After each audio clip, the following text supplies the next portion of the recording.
the world did not know it was about to change. It was a cold October evening in 1883 when a whistle echoed across Paris, slicing through the night air like a promise. Crowds gathered along the platform, but they weren't looking at a king, a queen, or a celebrity. They were staring at a machine.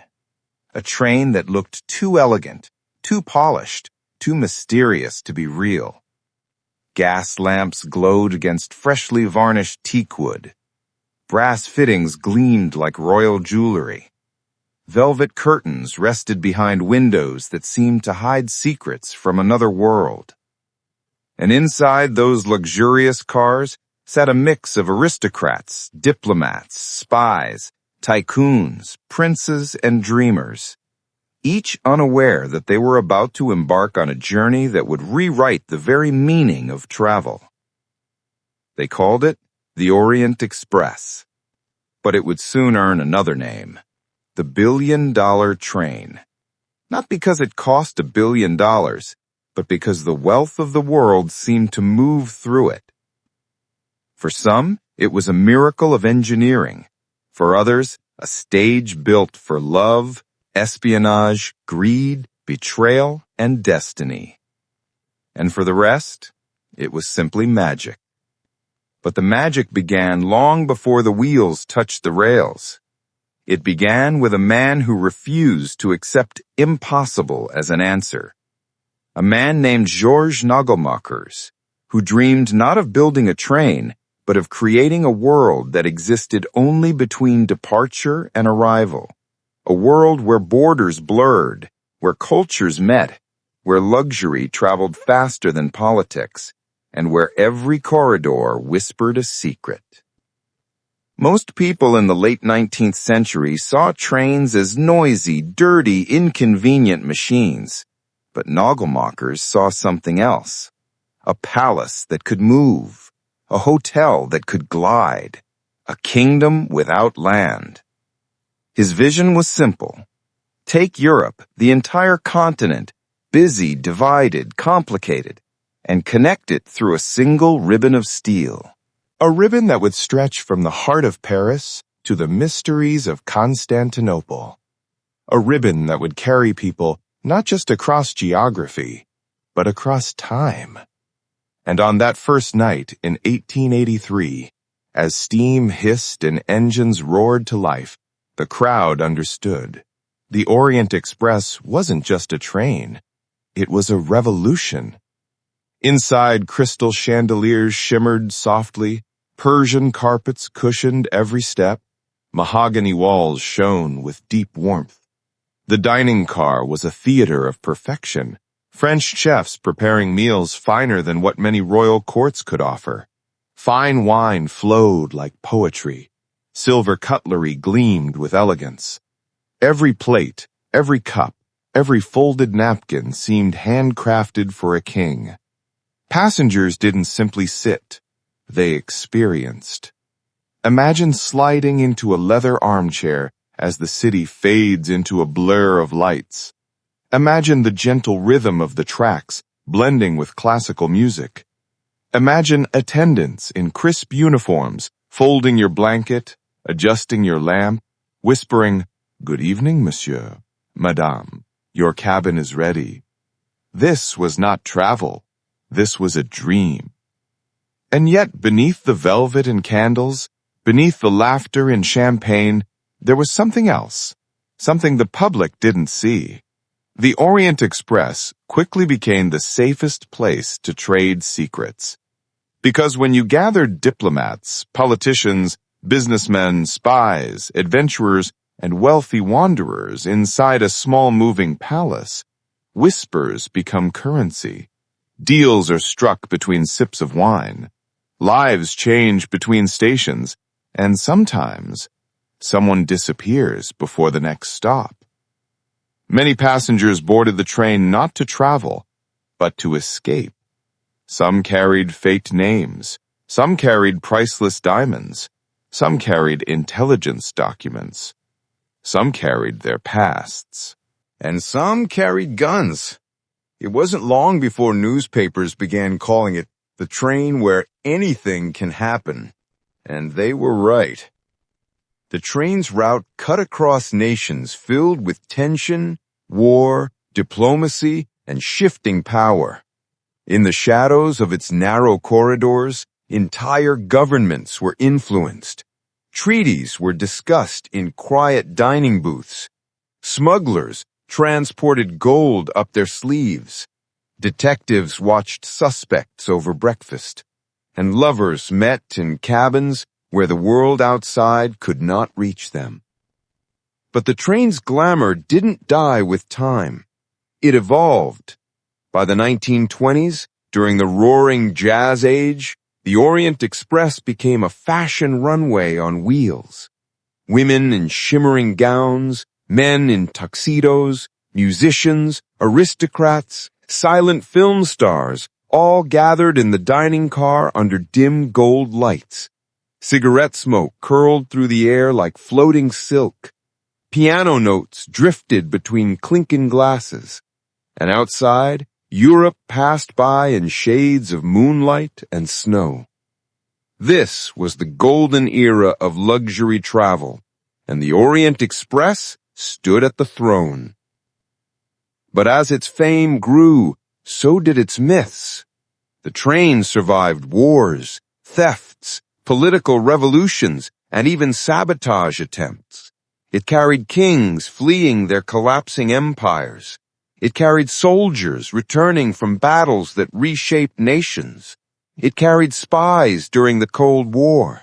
It carried refugees searching for new beginnings. It carried criminals who believed they were untouchable, until the train stopped and the police were waiting. There were stories of murders, mysteries, disappearances, midnight robberies, forged identities, and double agents. Many remained unsolved. Some inspired books. Some inspired films. Some became legends whispered only by railway workers who spent their lives on the tracks. And every conductor, every porter, every chef had a secret story of their own. One spoke of a woman who boarded the train alone, wearing diamonds and carrying nothing else but a single handwritten letter. She never told anyone where she was going. At dawn, she was found gone, her cabin untouched, her diamonds still laid neatly on the table, the letter missing forever. Another spoke of a man who traveled the entire route without saying a word, always looking over his shoulder. On the third night, he vanished between two stations.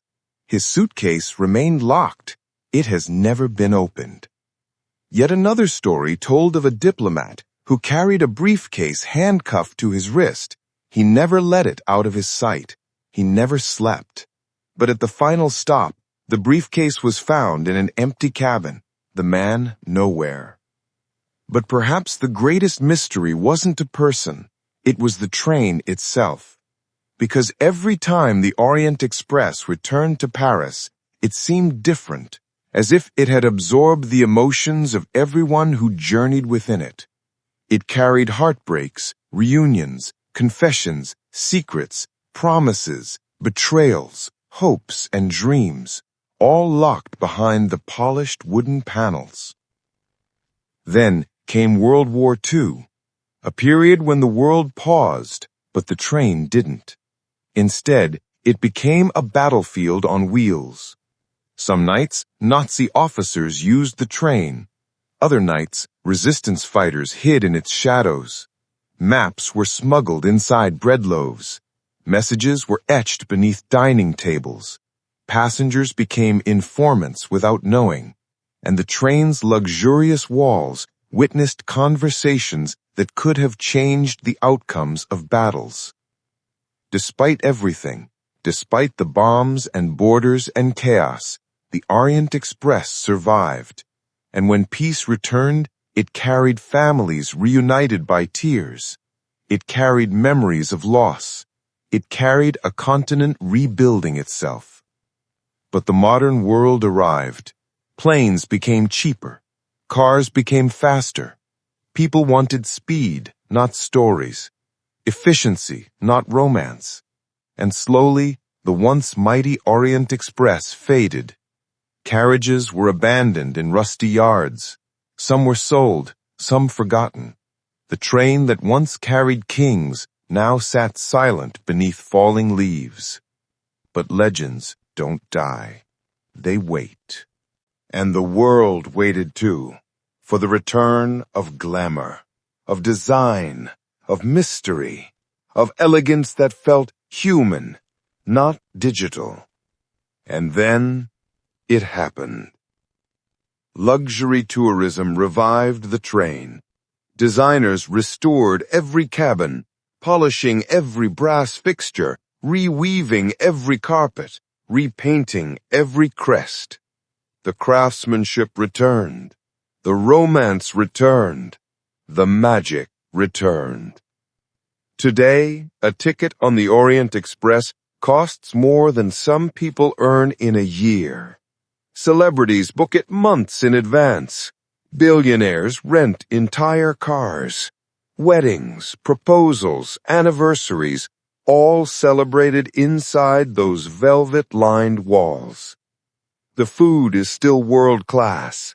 The service is still immaculate. The atmosphere still feels like time has stopped.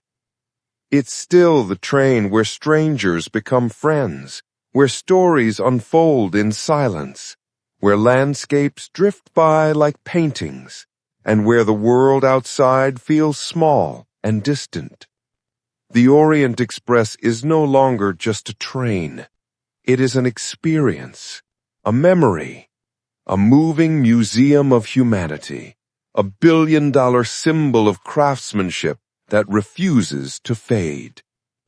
But the true secret of the Orient Express isn't in its luxury or its price or its fame. It is in the people who travel on it, then and now. Every passenger adds a story. Every journey adds a layer. Every whisper adds another thread to the tapestry of its legend. From kings to spies, from lovers to fugitives, from dreamers to storytellers, everyone who has ever stepped on to the Orient Express has left something behind. A laugh, a tear, a conversation, a secret, a memory.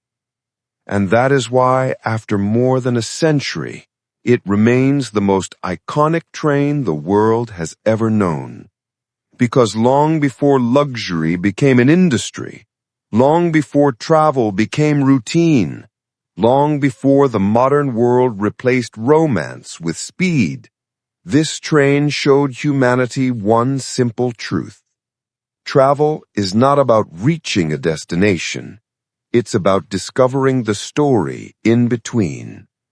And as long as that idea lives, the Orient Express will continue its journey, unchanged, untouched, and unforgettable, carrying new stories across old tracks, whispering quietly through the night, waiting for the next soul who dares to step inside and become a part of its legend.